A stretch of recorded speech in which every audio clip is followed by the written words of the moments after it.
Psalm 72, verses 1 through 11. Psalm 72 was written for Solomon, probably when he became king. But beyond this psalm, you will see one who is greater than Solomon, even our Lord Jesus Christ. I notice what he says in verse 1, "Give the king thy judgments, O God, and thy righteousness unto the king's son." In fact, he mentions righteousness several times in this psalm. In verse 2, "He shall judge thy people with righteousness." Verse 3, "The mountains shall bring peace to the people, the little hills by righteousness." Verse 7, "In his days shall the righteous flourish." God is concerned about righteousness. And our Lord Jesus Christ is to us the very righteousness of God.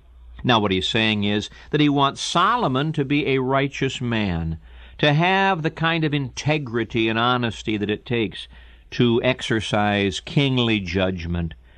Our God always does that which is righteous. Jesus Christ has never made a mistake yet. He is our righteousness, and he does that which is righteous. Secondly, he talks about peace. Verse 3, "The mountains shall bring peace to the people." In verse 7, "In his days shall the righteous flourish, and the abundance of peace, as long as the moon endureth." You can have righteousness without peace.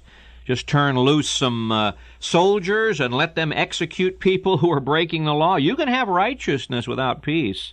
You can't have peace without righteousness, because first there has to be righteousness with God, and then we have peace with God. By the way, these two characteristics of our Lord Jesus are emphasized in the book of Hebrews. He's the King of righteousness, Melchizedek. He's the King of peace. He's the one who brings us peace through righteousness. In verse 6, we are told that he brings refreshment, not just righteousness and peace, but refreshment. He shall come down like rain upon the mown grass, like showers that water the earth. That's a beautiful picture.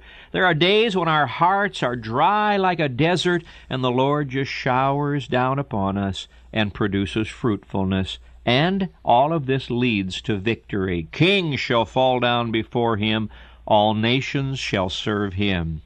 We worship and obey him who is greater than Solomon.